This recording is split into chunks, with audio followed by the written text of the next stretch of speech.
Hola, estudiantes. Today I'm going to show you how to connect Floor Planner to your drive and then use Floor Planner to create La Casa de mis Sueños project. So first you're going to go to, if you have the old drive, it's Create. If you have the new drive, it's New. Connect more apps. If you haven't connected Floor Planner yet, search Floor Planner and it should be the only one to pop up. It's this top one here, Floor Planner. Hit Connect. I would not make Floor Planner the default. I just wouldn't. I don't usually do that. And then I click OK. So now it's connected. I need to go back to Create or New, and then Floor Planner should pop up here. You might have to go to More Apps if you have the new drive. So click on Floor Planner. It wants to do this, accept,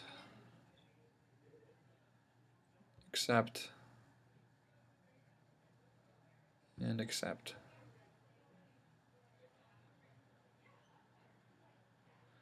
And it should take you to opening it for the first time. It's taking a little bit to load here. The first thing you're probably going to want to do is know that it does have a tutorial if you want to read through those and help you out with some features of Floor Planner. Whenever you're wanting to add furniture, you need to be over here clicking on this little sofa or this little armchair button. First thing you're going to want to do is make a room. So if you go over here to the construction, that's where most of your functions are as far as making things. And let's just click and make a room. You don't want to make it too big, especially if you're zoomed all the way out, and if you make it too big, it's going to be kind of cumbersome to work with. So I'm going to make it about that big. Let's say that's my whole house. And you can just make one room at a time and then add rooms. What I'm going to do now is I'm going to give my house a floor for the whole thing. So I click inside my room I just created, and I can pick on any floor pattern that I would like. Let's do hardwood. Okay, now say I want to add my bedroom. What I'm going to do is I'm going to draw a wall, which is this button over here. I don't want to click on any of these. I want to click on the top one again for wall. And then let's just go right here down to here. Now once you click on create wall, it's going to keep making them until you double click. So once you've finished your room, double click and you'll be free to go. Now, let's say I want my bedroom to have a different floor than the rest of my house. I'm going to go to Draw Surface, and I'm going to click in all the corners of my room. Again, once I'm done, I'm going to double click, because if I don't double click, it's just going to keep giving me this. I'm going to go back to the corner and double click. I've got a new surface, double click in the surface. I want this one to be carpet. Alright, let's say I want to add a bed to my bedroom. I'm going to go over here in the search. When it's under the little armchair, I'm going to search for bed. Pop up with the selections of beds that I could have. Let's go with this one. I'm just going to drag it, click and drag into my bedroom. Once it's in there, I can rotate it to any angle that I want. I can make it any size that I want. I'm going to keep it about that size. Now I want to label that, because that is the Spanish portion of this project. I'm going to click on place comment. I'm going to drag it over here, and I'm going to put that text right over the bed, and then I'm just going to type la cama and then click outside of it, and you are good to go. Another feature that you might want to use is lock. If you want to lock an object, I click on it, I click over here to properties, and I can lock it. So now when I click over it, I won't move it. Even if I click and drag it, I won't move the bed if I want it to stay in that spot. You're going to want doors. So add window or door. Let's add my front door first. Drag and drop. Put my front door right there. Let's put a classic door into my bedroom. Right there. Another feature that you might want to know how to do is if you click on a wall, you can click on this button to curve it. So let's say I want to curve my wall. I'm going to click there. I'm going to curve from here. I can curve my wall if I want to. If you want to do something like that, if you want to get out of it, just double click. Whenever you want to delete something, if I want to take, let's say I want to take, let's add something that I don't want, like a pillow. I'm going to throw a pillow there. Let's say that I want to get rid of that. I can delete it. If you ever want to undo an action that you just did, hit Control Z. Usually Control Z works. There it is. So now I click on that. If I want to duplicate an object, I can click on this, and it'll just keep duplicating it as many times as I want.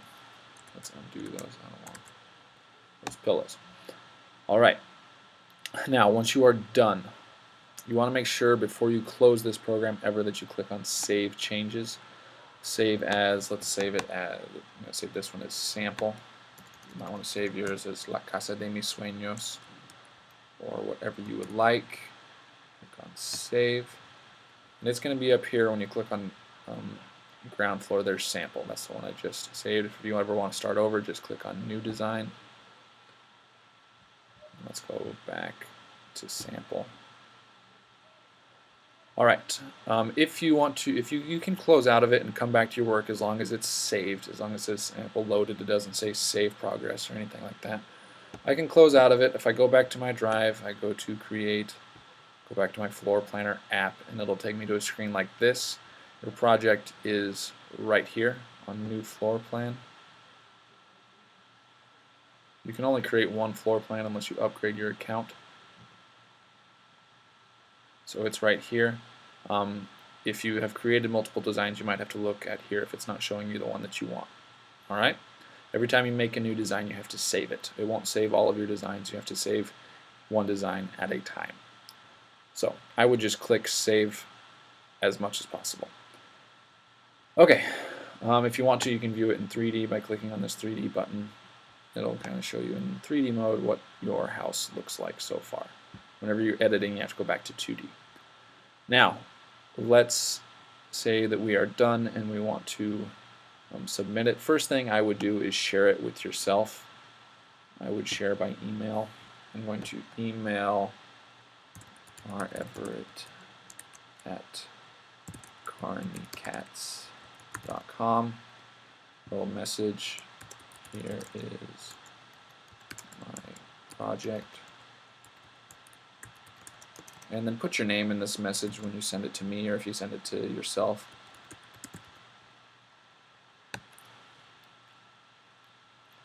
Okay. If I go back to my email, it might send it to your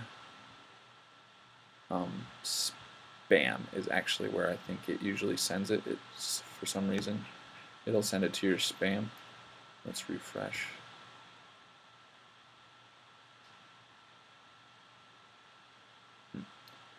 Not seeing it there yet.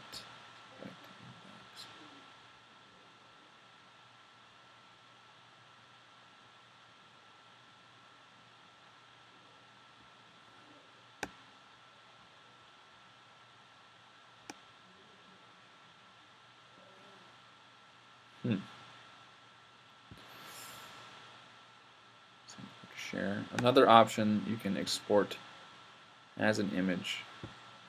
Click export. Your image export was successful. Exported image will be sent to Never21. That's my personal email. So let's go back to my personal email. There's my floor planner. So that might be the better option. Is just click on export, export image, and then it should email it to your email automatically. So if I click on floor planner,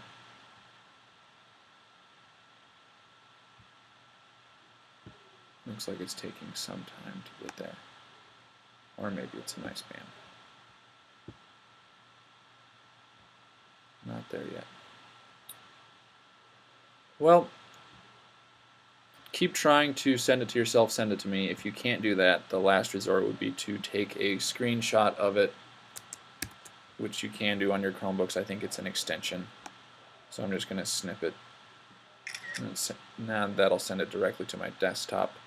And then I can add that to the file on Google Classroom. Anyway, hope this video was helpful. I'm going to keep looking for that and let you know if I find it. Gracias.